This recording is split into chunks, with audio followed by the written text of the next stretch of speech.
Cracking.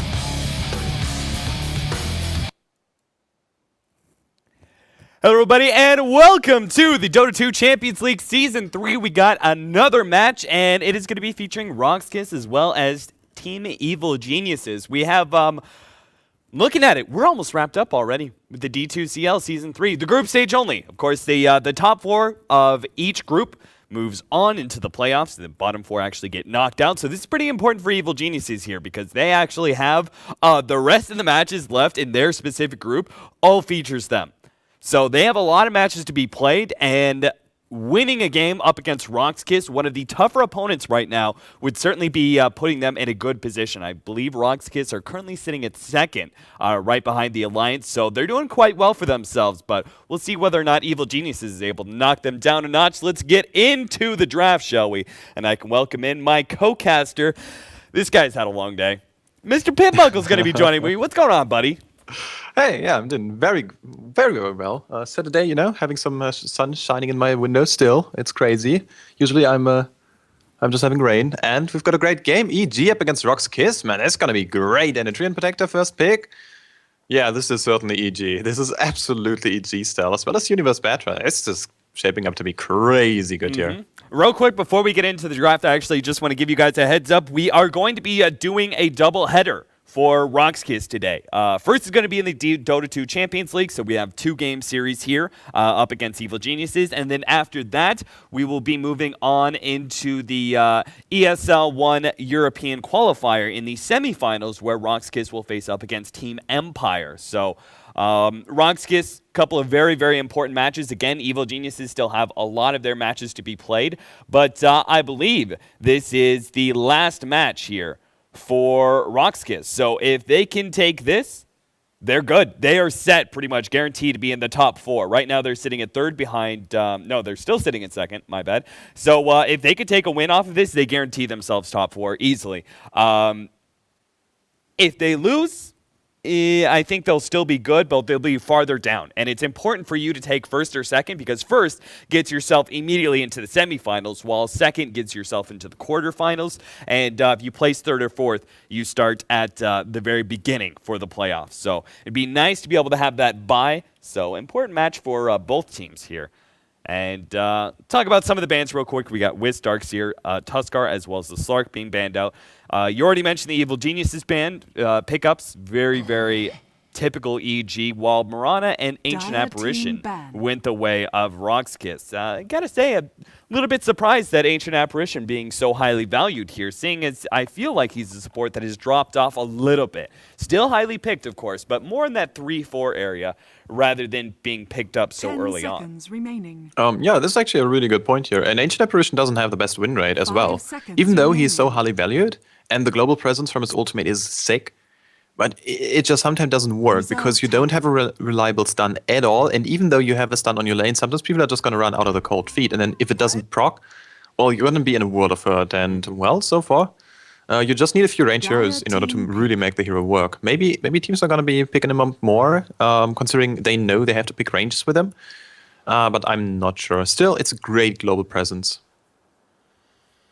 Naga Siren as well as the SF are going to be banned out by KIS. Again, EG heroes all the way, while Vengeful Spirit as well as the Invoker are going to be banned out by EG. So taking away maybe the potential, maybe they feel like maybe KIS were going to try and run some sort of aggro try with Vengeful Spirit. It's something that we saw Power Rangers do a lot as a core, but also would make for a decent support in aggro tries as well. Run that with the Mirana, and you got yourself a pretty deadly tri lane that has just so much punching power with just straight right clicks due to the extra damage, the minus armor, plus the chilling touch. It's just crazy. Centaur is going to be picked up, though, by KIS, and that is going to be their offlaner. But we'll see whether or not they still want to keep up that option of running an aggro try. They certainly can. There's enough setup disables left in the pool that they can get at least one of the supports that helps out the Mirana. But at the same time, being a little bit risky, especially since Evil Geniuses already have the Treant Protector in their hands. Yeah, and I wonder where this game is going to be heading down. Maybe we're going to see a Morphling here for a TZ. There is no Naga Siren anymore, no Nevermore. All banned out, and it's a Lycan. Alright, I guess this is our TZ's hero. Yeah, this may be a mid Lycan. We'll have to see. I believe it is going to be Arteezy's hero. I think they like being able to run the Lycan in the mid roll, and they can pick themselves up something maybe a little bit more aggressive for that one position, and just do the whole thing where Arteezy is going to be the harder carry, even though he is going to be in that mid lane. But we'll have to see. Now, Roxkiss, they have to determine here. They can pick up their mid. I doubt it's going to be a Mirana mid. That should be a tri-lane hero, but who knows? Maybe they swap it up. They can definitely see if they can maybe abuse the Lycan pickup here. And again, either go aggressive or run, if they think it's going to be a Lycan mid, pick up some sort of really, really strong range hero that does well up against melees. And or match melees with melees and take advantage of the fact that maybe it's getting a little bit greedy by going for a melee mid, and they could go something that only usually does well up against other melees, like a Bloodseeker. So Bloodseeker is going to have a pretty decent time here if he is matched in that matchup. But either way, he's going to be an excellent hero here because his ultimate is just going to tear through some of these very, very mobility-based heroes like Batrider and Lycan. Yeah, this is actually a really good point. And Lycan, after his nerf, no bonus HP on his ultimate anymore. So suddenly Lycan is not as tanky as you want him to be. When you run around 522 movement speed, and there is this HP removal ticking you down, I mean, it goes for BKB. It's amazing. It's really good nowadays. And yeah, this is actually a smart pickup here. I'm surprised, but Bloodseeker making a splash, invented by the Chinese, and well, brought to you to the Western scene here. I love this hero. I'm a little bit concerned though. The Treant Protector with his heal from Leech Seed as well as Living Armor, that's going to be tough for Bloodseeker to get through. Like, if you throw down the Rupture and they stop moving, but then they get the Living Armor, you're going to have a hard time with just the straight right clicks of Bloodseeker to get through that in time. On top of that, any sort of healing is going to be beneficial for the Evil Geniuses side. As they pick up a Witch Doctor now, a good healer with his Voodoo Restoration. 10 seconds remaining. It's a little bit slow, but it does the trick, which is basically you want to make sure that everybody is above 50%, especially in the laning phase. It makes the laning phase that much harder when a Bloodseeker gets in that extra damage and extra movement speed in the lane. Even if he isn't moving around to gank with it, even if he is just sitting there, it's going to be hard for that other person facing up against the Bloodseeker to deal with that extra damage. So the important thing, just being a lot of heals, that is, Bloodseeker is the definition of a snowball hero in that he gets one kill and he keeps on going. He depends on getting that first kill so he can keep up his life points most of the time. Weaver is going to be banned out by Roxkiss, while the Shadow Demon taken out by EG. Yeah, it's kind of surprising to say for the Shadow Demon. It's an excellent setup for Mirana, so don't get me wrong. As well as Shadow Demon Centaur is so good as well. Still, I guess you can just pick up some more 10 seconds. Do you go aggressive support here? Maybe, where's the Rasta? Wait a second, we can still go for a Rasta. This could be so good here. We could, yeah. Definitely heavy amount of disables, always favorable against Batrider Lycan. Instead, we're going to go for the Puck, so that should be our... Okay, they can go this two different ways here. I guess this is going to be a Mirana support, but they have no setup stun. Which makes this kind of questionable, but... so my thought process is going to be Ancient Apparition babysitting the Bloodseeker, a mid-Puck and an off-lane Centaur with Mirana kind of roaming. Because Ancient Apparition is not going to do much with the Mirana 10 roaming. seconds remaining. You have no setup stun for her, so... You could also go 5 seconds Bloodseeker jungle, really pop style. Then he doesn't have the levels he kind of wants to in order to snowball, but I mean, it's still a possibility. Roxkiss, they're known for running some crazy stuff and making stuff work, so yeah, I guess. That's true. I mean, okay, I'd be kind of down with a Bloodseeker jungle if it was one of those, you see some Lycans do, where you sit in the lane until, level 4 or 5, and then rotate it into the jungle. Now that you have your levels, you do it a little bit faster. It's always those first couple levels that slow you down significantly, so... Maybe they practice something like that and have said, you know what, it's actually fast enough that we can make this work. The other options would be something like aggro try with the Centaur, Ancient Apparition, Mirana, but I don't know. I'm not really feeling that so much. I feel like the Centaur really is going to need those levels, and Viper is going to be picked up, and that's not a big surprise, honestly. If you take a look at Roxkiss' lineup, Viper is going to be such a great hero against so many of these. You got either squishy heroes in the range, or you got a couple of melees. Either way, Viper's ability to kite these heroes is going to be great. He's also a naturally tanky style hero that will do well up against the Bloodseeker. And again, just keeping above that 50% mark. I like this Viper pick a lot, and I think it gives Evil Geniuses a lot of power. Arteezy is going to be on the Lycan, and sure enough, Mason will be playing the Viper. And that gives them the option, actually, to maybe run some sort of aggressive tri-lane themselves. I think if Roxkis, that completely defeats the point of any sort of tri-lane. I think they just cannot go for it up against the Viper. Like, he is too strong of a laner at this point. Yeah, especially... And it looks like it's going to be classic off-lane Bat and a mid-lane Mason Viper. So how do you lane this? All right, if you lane the Bloodseeker in the mid lane, he's going to get crushed. But it is going to be played by Goblik. So it looks like a 4-position Bloodseeker, maybe just jungling it up. And yeah, he's got the jungle items. He's got the Stout Shield, the Iron Branches, as well as a few tankers here and there. So it is looking like a full greed lineup here from Rock's Kiss. And all right, I guess this can work. Sidoi off-lane Puck. Yeah, why not? Yeah, this is interesting. Like, I think you're running solo in the mid lane here, but he's going top. I would say put him up against the Viper. I think that's your best position.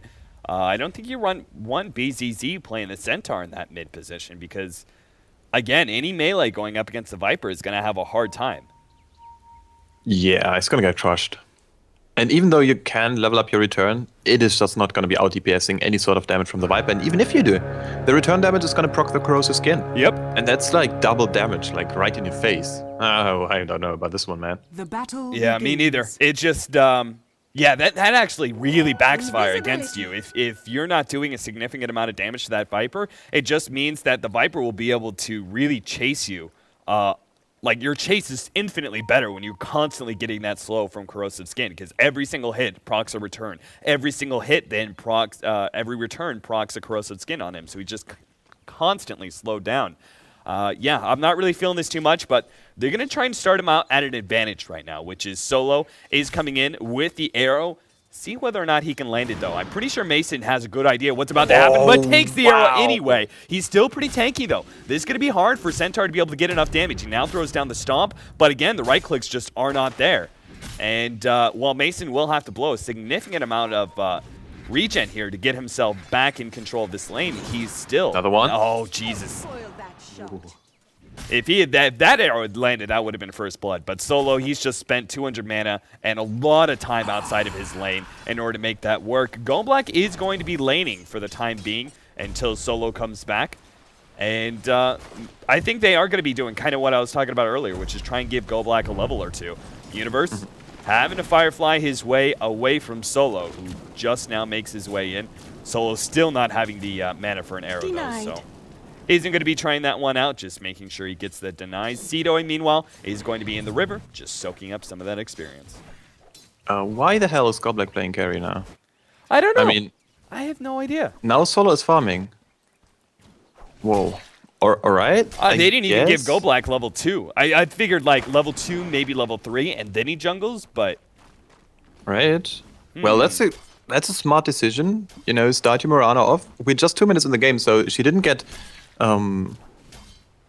too far behind, I want to say. Yeah, why not? All right, Rock's Kiss, that's smart play. I like it. I like it actually a lot. What is surprising though, there was a ward here for the side of EG, and still somehow, some way Mason got arrowed, which shouldn't have happened. But I mean, he didn't die for it, so it's still completely fine. And well, checking the CS, EG, they're doing very fine.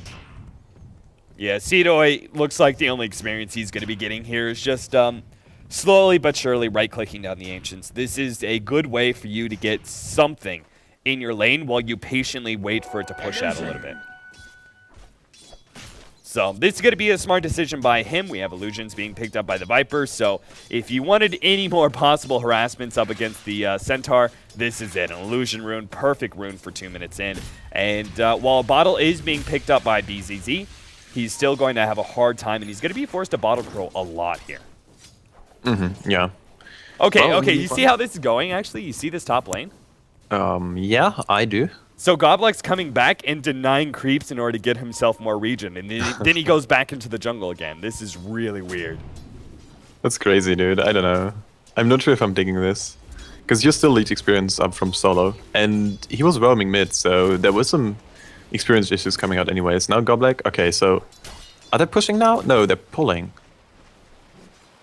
All right. It wouldn't have been a bad decision for them to push, honestly, because Batrider's fully committed to doing jungle right now. So.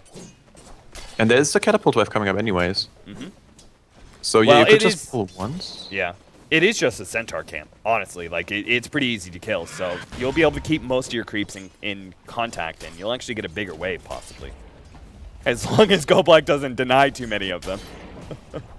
Yeah, this is, I gotta say, this is interesting, but hey, you know what, Roxkiss? They know Evil Geniuses. Evil Geniuses is all about the greed, man. And they figure, you know what, why not outgreed them here? Why not try for it? Seems yeah, but then you pick a... So I'm not sure, man. But if you go super greed, you pick a Doom and run a Mr. 4 position to jungle and don't have these shenanigans. So, what is the Bloodseeker really going to give you in a support position, like in this corner 4 position, that a Doom wouldn't? Like, a Doom would be able to farm faster, and at this point in time, like, as Bloodseeker, I don't really see you being, like, a snowball hero needs a good start. Jungling is not that kind of start for you. So, I don't know. I'm not really confident. Like, I was thinking, like, maybe they want to use the silence somehow, but Evil Geniuses really is not ruined by a silence. They're not really like BKB magic wielders that are dependent on being able to make sure that they're not disabled in any way. So the silence isn't going to do work for them. Oh no, Sidor's dead. Radiant's top tower is under attack. Oh, there's your first blood. Sidor gets a little bit greedy there, trying to intercept some of the jungle and gets caught and does not make it over the cliff. Meaning he's going to be screwed. 5 minutes in. Wow, Evil Geniuses already lacking up a huge gold lead, as their offlaner's doing a lot better, and I would even hazard to say that their supports are doing better than this Bloodseeker who's full-time jungling. Like, they seem to be utilizing their pulls a lot better. Tower is under attack. Yeah, I mean, Zai's net worth is essentially the same as Goblek. So you can make the argument, actually, which is crazy. But yeah, so far, Roxkiss, they need to push down some towers and get some gold, going the way of the supports especially. And then what do you do? BZZ.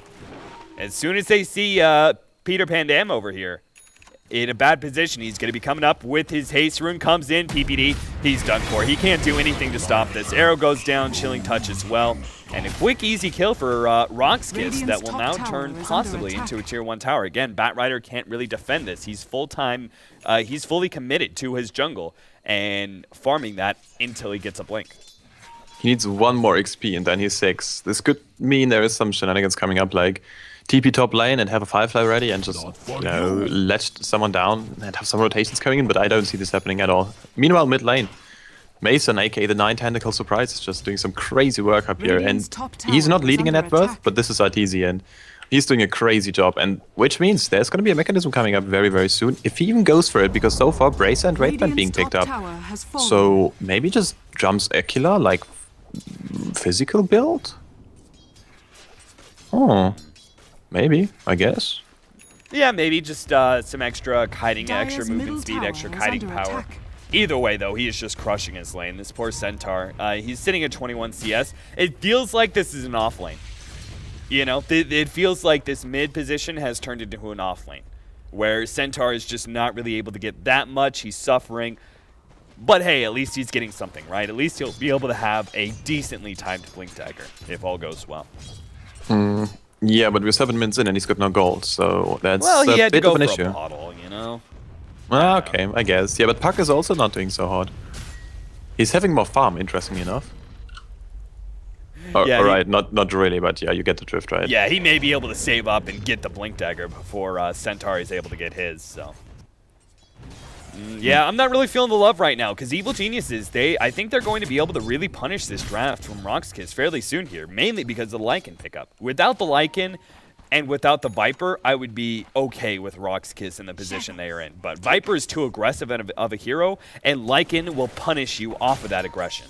Like, if they win one team fight, there goes the tower, guaranteed.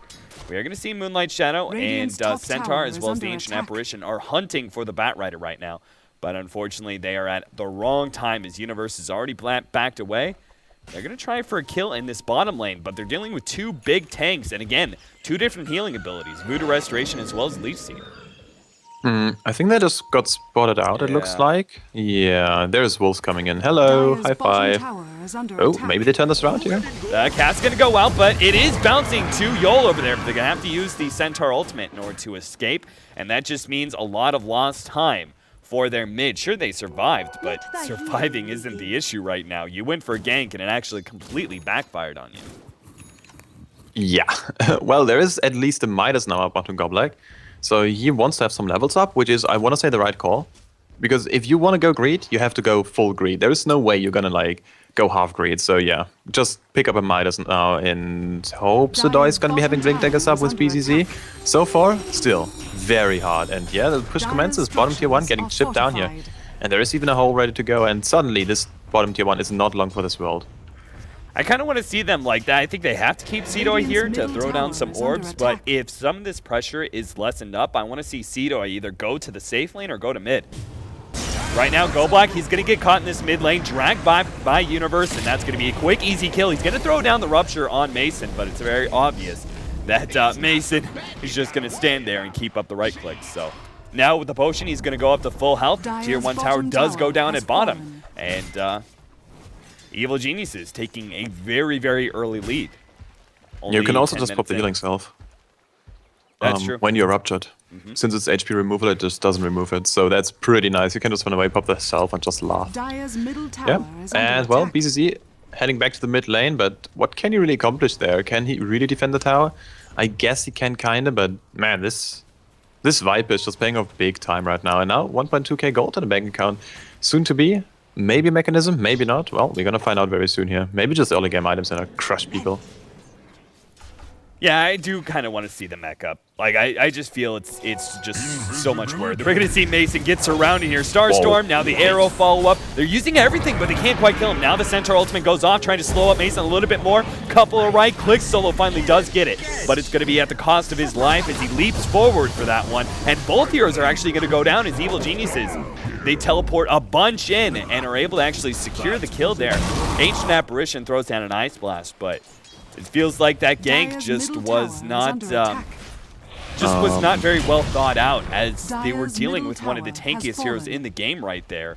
The Viper, who is also going to be having living armor. If they just waited for the Ice Blast, everything would have been so much easier.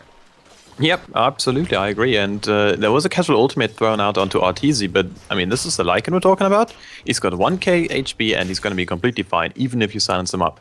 So not sure what this was all about. And now it's going to be on cooldown for another 40 seconds. So Goblek, I don't know, like this Midas, if he went for anything else, like literally anything, maybe some phase drums or something, this would have been way better, because currently he can't do anything in those fights. And even, I mean, checking bottom lane, PPD is just zoning out Sudoi. It's kind of crazy. It's happening.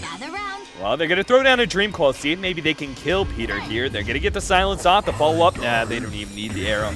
They've got enough magic damage to secure the kill. Universe is spotted out by Goblek, but smartly, Universe is holding on to some teleport scrolls. Anytime he gets a little bit too low, feels like the Bloodseeker is making his way over, just teleports away. Again, so many different ways to be able to deal with this Bloodseeker. And, I mean, as a support, we really have to see Roxkiss extend this game for a rather long time. And even then, I'm not too confident about their late game. I think they do have better late game, but I don't feel it's really sure that much. They're all decent kind of semi-carries, and they may have a slight lead in that case. Hold on, BZZ is going to get caught out. Caught by the lasso, and quick entangle goes down as well. The overgrowth being used by PPD, just making sure the Centaur ultimate does not save him.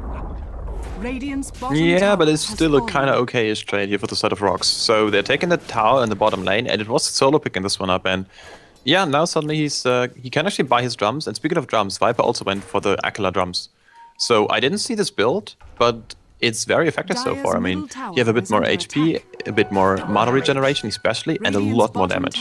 Well, now he's got a DD anyways, but yeah, I mean, it's still very nice. Nethertoxin doing some mad work here as well, so I actually like this.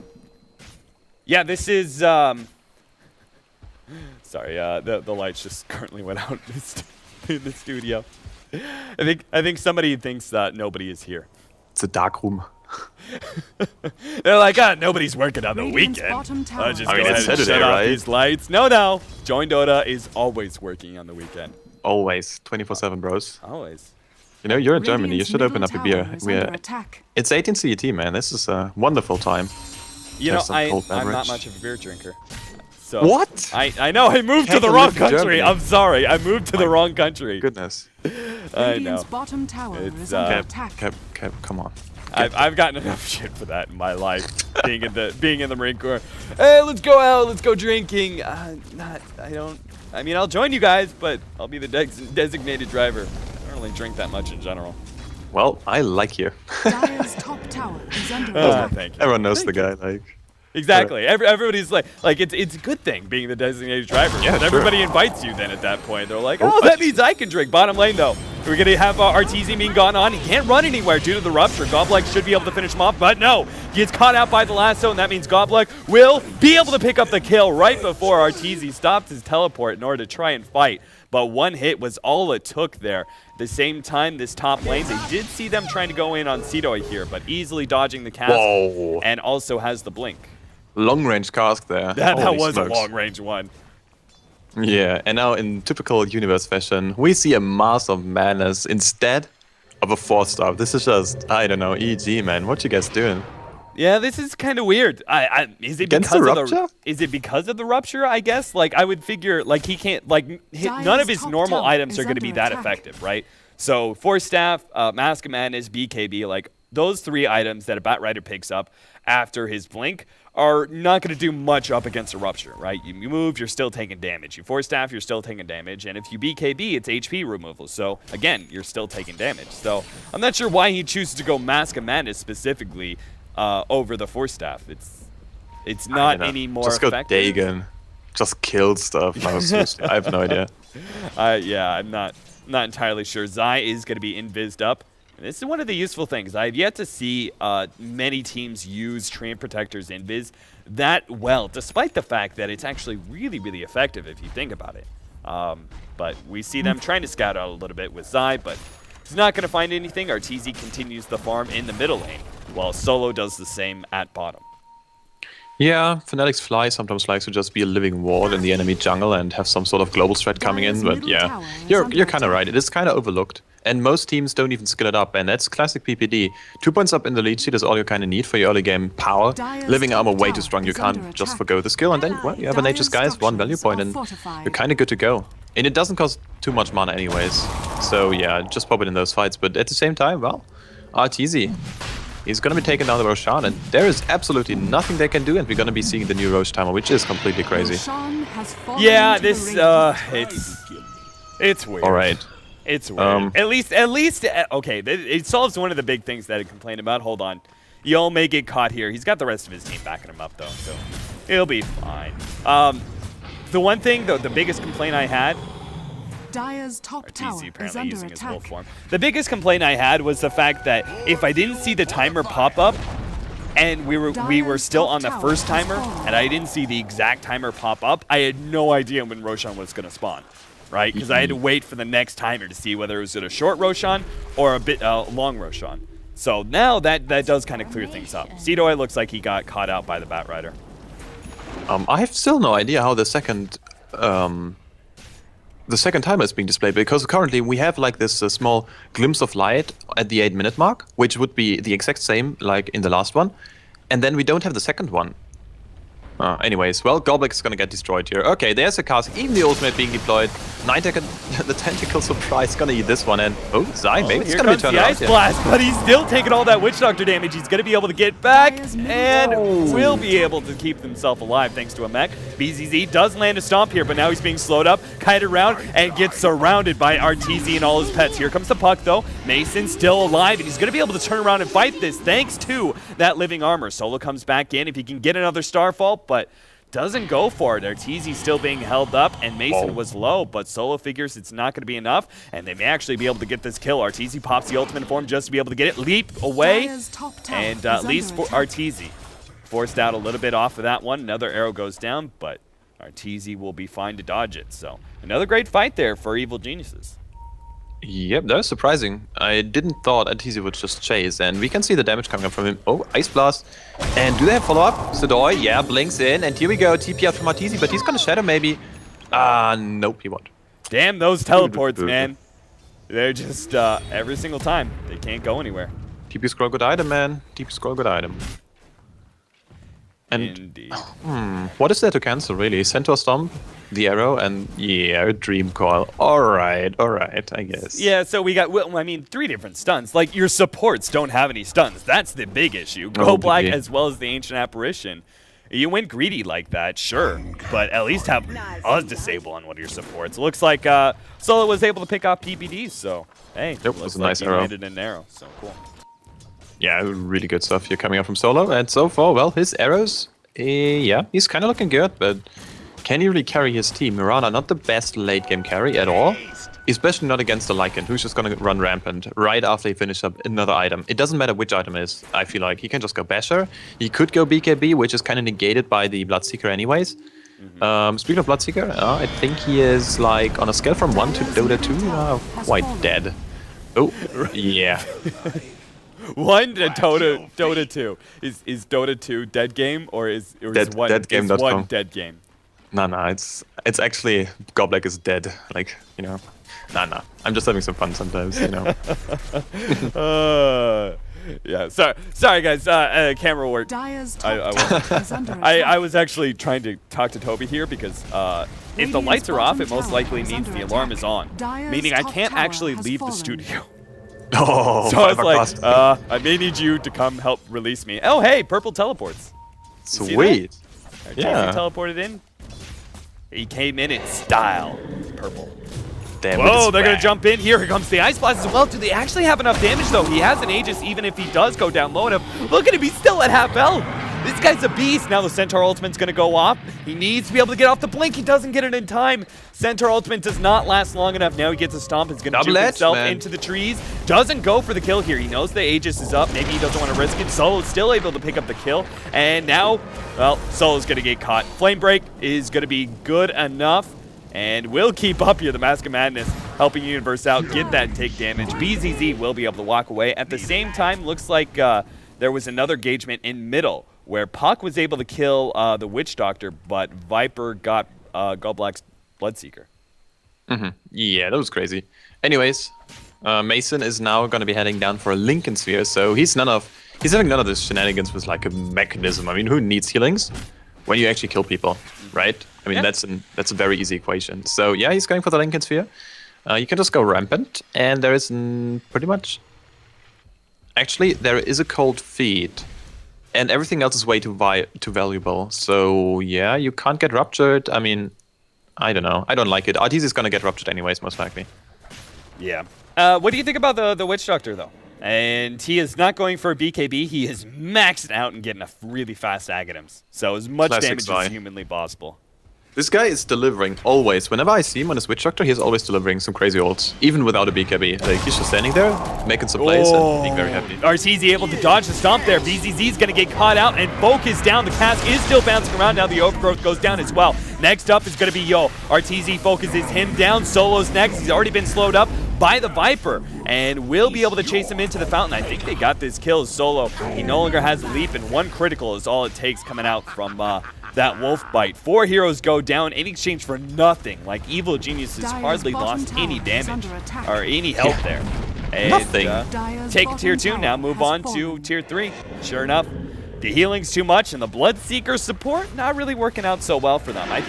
Maybe, like, looking back to this draft, I'm kind of questioning, like, was the Viper messing with them? Were they originally planning on having Bloodseeker mid, but Viper was too much? There's so many questions in my mind about this draft and how they wanted to run it. PVD, he's getting a little bit low here, but Goldblack, if he picks up any speed, it's immediately countered out by this Viper pickup. BZZ jumps in, gets a 2-man stomp, but it's not enough to stop what's happening here. Yol's going to go down as well as he gets a little bit too close to the fire.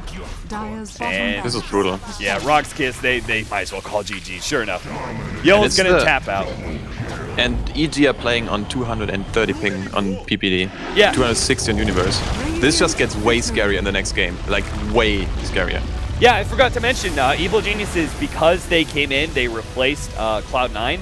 they agreed to play on the servers for D2CL. So they already knew ahead of time what they were going to be dealing with and figured, hey, we got the skill, man. We got the draft from PPD. We've got the inerrant skill from our team. We could just bully around some of these Europeans. And sure enough, they take down Roxkiss in the first game. This is a 2-game series, though, so we'll be back after a short little break, play some music, play some commercials, and we'll be back with Game 2 of Evil Geniuses versus Roxkiss.